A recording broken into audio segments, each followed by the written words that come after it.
Good afternoon and welcome to Mwanzo TV. My name is Kevin Sewe, and of course today we are talking matters of Eacop and of course its impact to the environment. And of course Eacop is an East Africa or crude oil pipeline that is being constructed from Western Uganda, specifically in Hoima district, and it will be going all the way to Tanga in Tanzania. And of course, to make us understand some of the impacts that will come across, or rather along, while constructing the Eacop project, in studio we are blessed to have one Madam Alice Kainda, who is a gender expert and climate change advocate.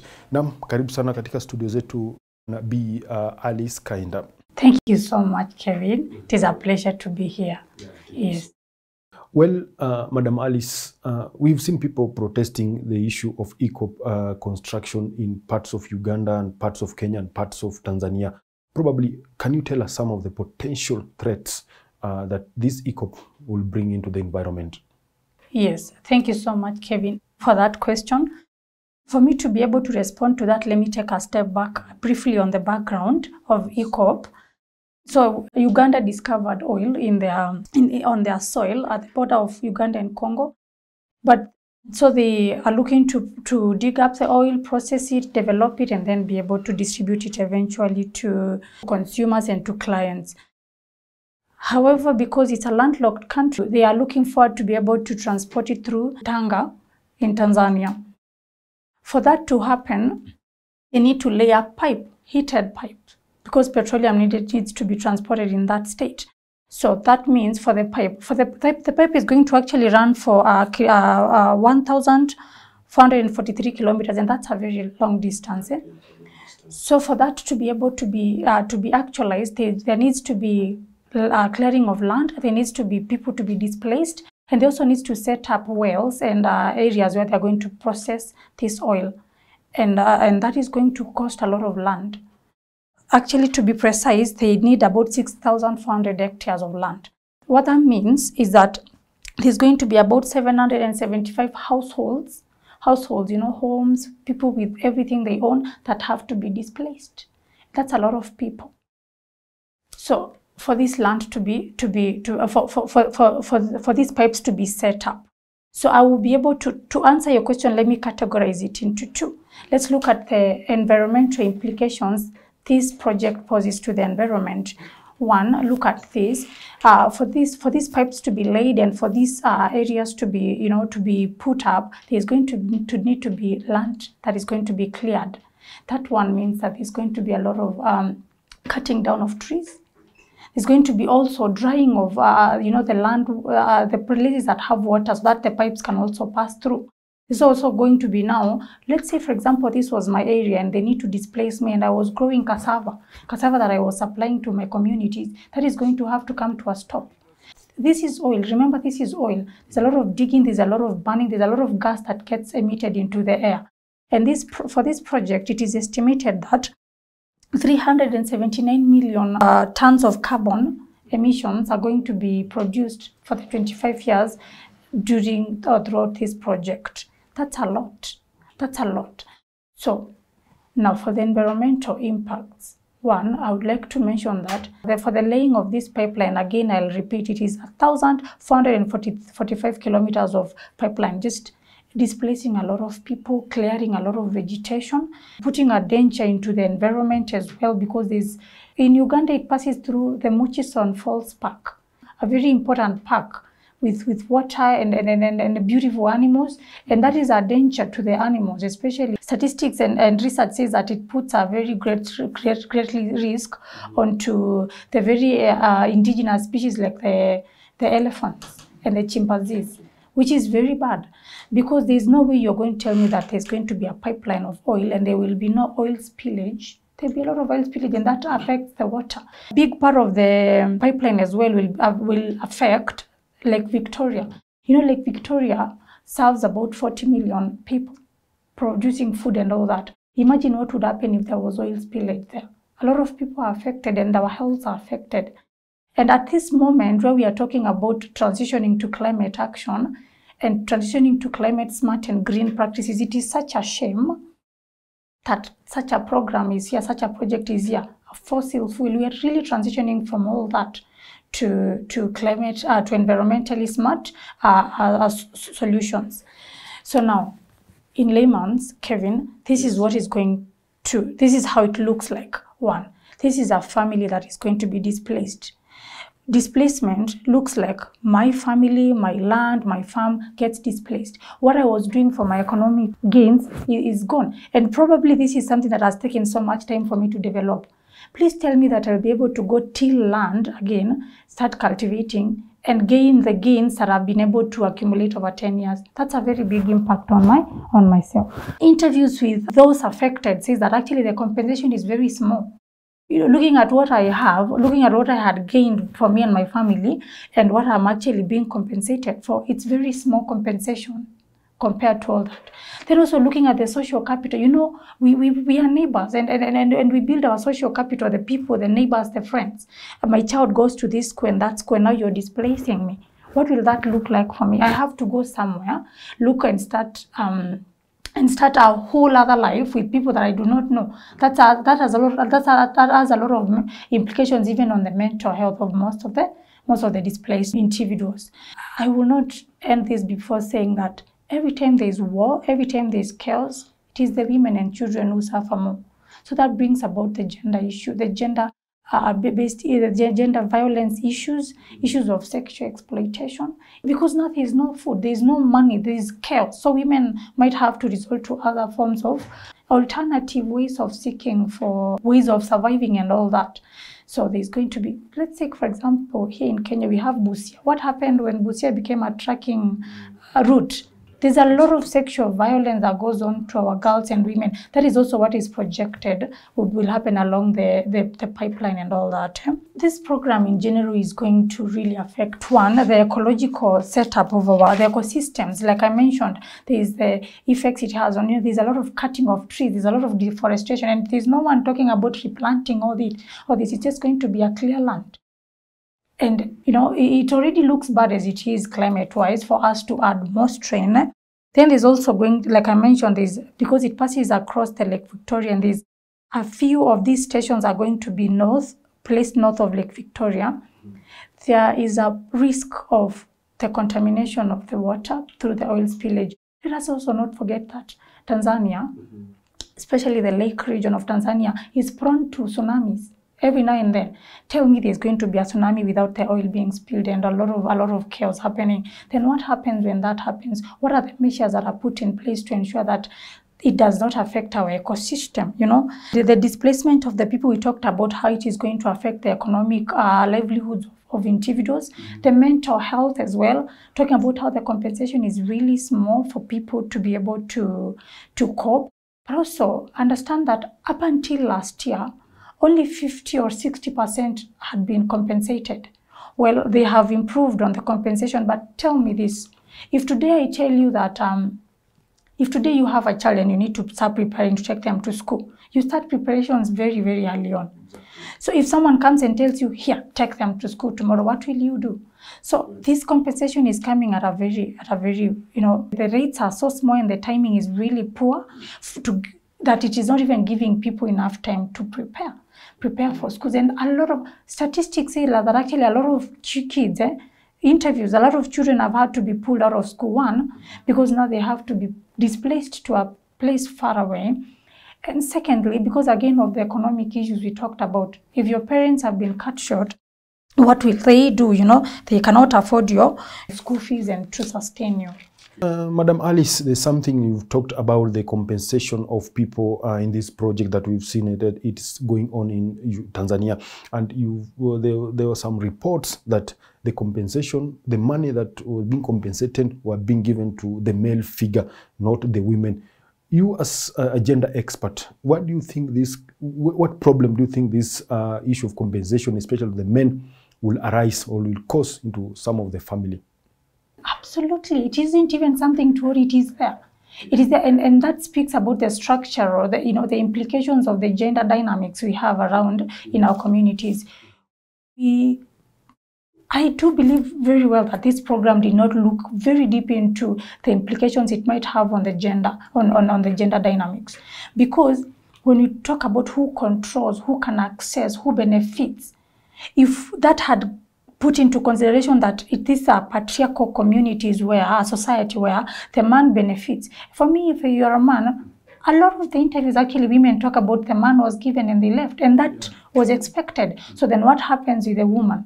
What happens with the woman and the children and all that? There's a very big gap there where, and as much as Eacop claims to have carried a lot of assessment and reviews, did not really factor in the gender issue. And also looking at, again, women are very much economically disadvantaged.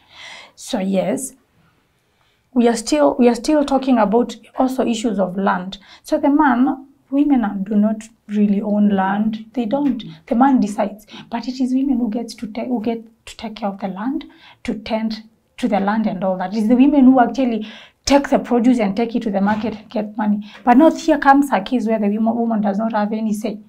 So someone comes and says, we are going to displace you, but how much say does the woman have over this? So it brings a lot of helplessness and a lot of imbalances. And as a woman, I know when you give my man, my husband or my partner in this case, I might not get a lot of share from it.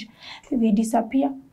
I was looking at a lot of, the data that is and the research that is out there. A lot of women talk about a man disappears and comes back and you're left with kids and it just intensifies the burden on women, the gender burden on women now. Economically makes it very hard.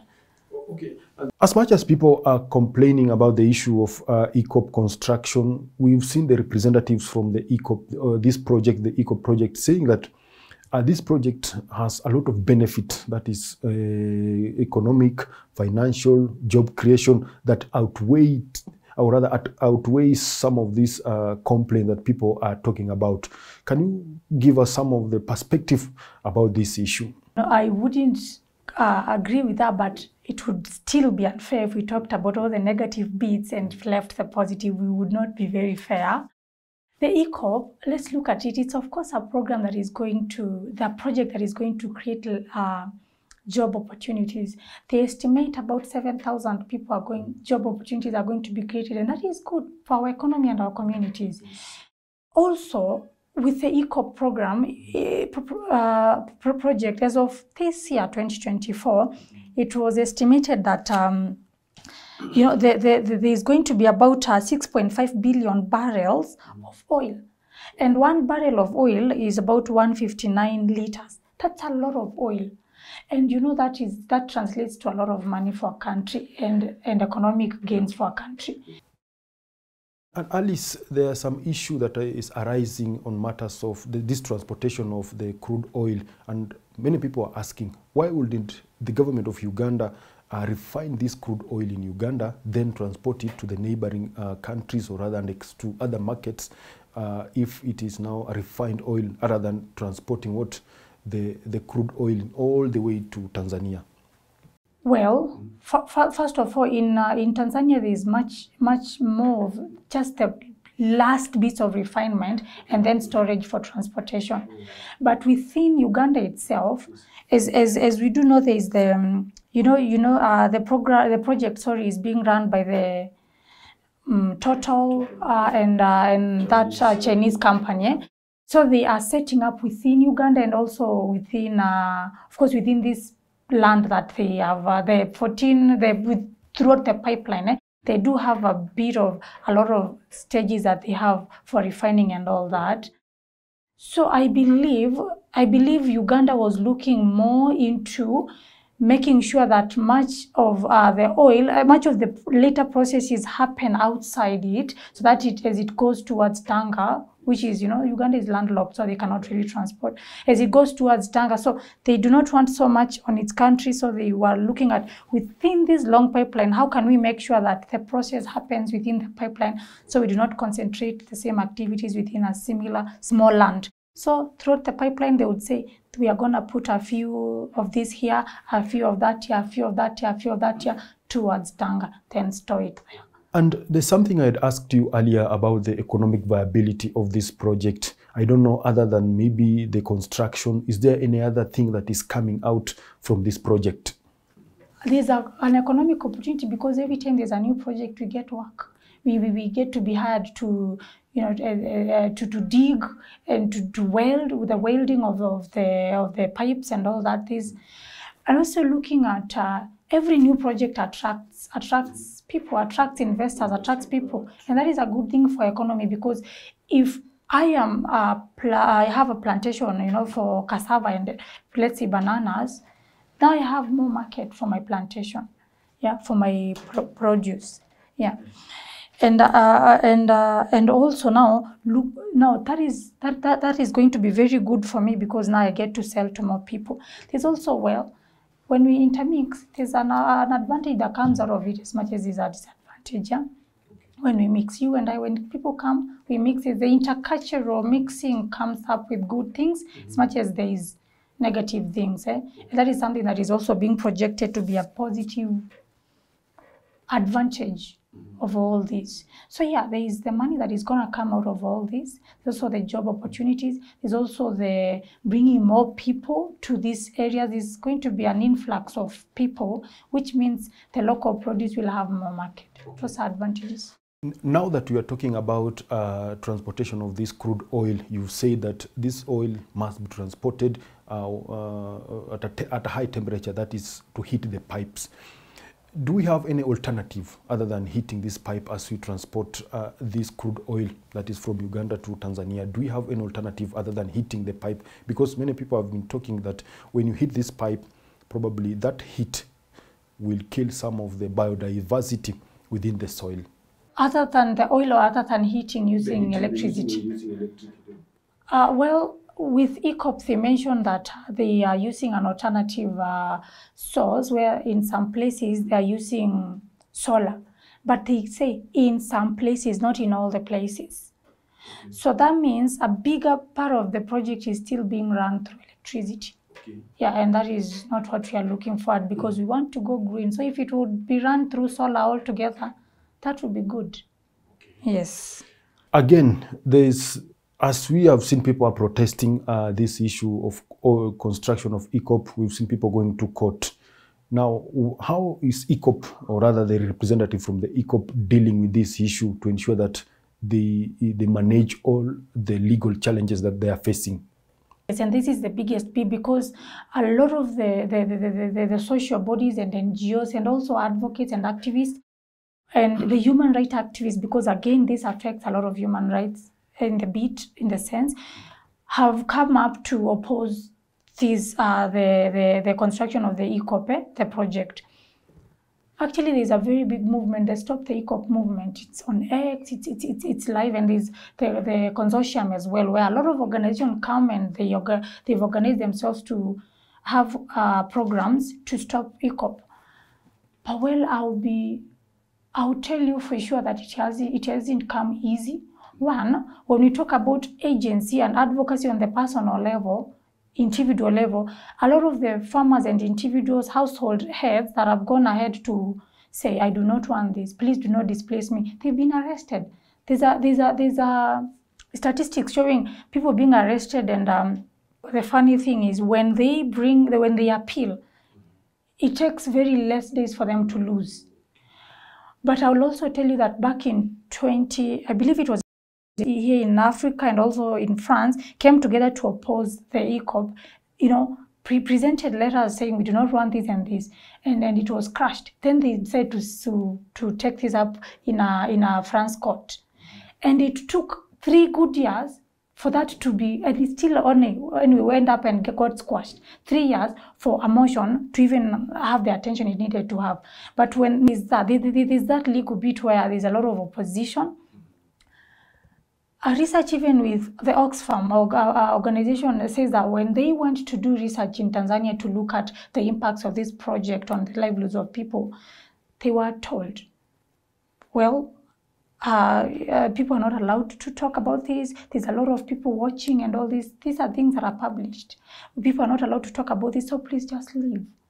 And this talks about how it's actually, you talk, a lot happens to you. You talk, a lot happens to you. Now the Eacop has begun. They've started laying pipe. And we've seen workers that are injured. There's a lot of legal issues, a lot of legal barriers, and so on and so forth that happen, Madam Alice, we understand that this, as much as people are making a lot of noise about this construction of Eacop, what we've seen some of the beacons being laid along the construction lines, but the Eacop construction itself has not taken off. And when is this project expected to finish or to end? The project is going to run for 25 years. 25 years? Yes. And they began late last year. Okay. So now count 25 years. 25 years. Yes. There's something you've talked about, the heating of the pipeline as it transports the crude oil. Probably what are some of the impact that this heated pipeline will cause to the soil, nutrients, and some of the animals, or rather the biodiversity within our soil? What are some of the challenges or rather impact that the heated pipeline will cause to our soils? Absolutely, it affects a lot. Absolutely, it affects a lot. And also look at all this land that was supposed to be put up for agriculture. This land is just now going to be, because trust me, that's just set out for the project. We're not going to overlook the carbon emissions and the oil spillages and what that does to the soil. And then it rains, and then that seeps into the soil everywhere, and that's going to have a lot of impacts on the agricultural practices of the people that are within those regions. So yeah. And Alice, maybe as we finish, this is my last question. Probably, do you think the construction of, or rather this oil project, will finish the demand of oil in Africa and probably the world?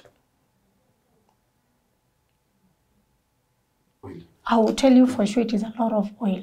It's a lot of oil. So if we are looking at solving that, yes, it might. But I wouldn't say for certain that it will solve, because again, I will reiterate that it's at a moment where most of us are going green. So as much as we think it's going to solve, who is it going to solve the problem of oil shortage for if we are mostly going green, using the electric cars and all that? So yes and no. Yeah. Well, thank you so much, Bi Alice Kainda. Well, that has been Madam Alice Kainda, who is gender expert and, of course, climate change advocate.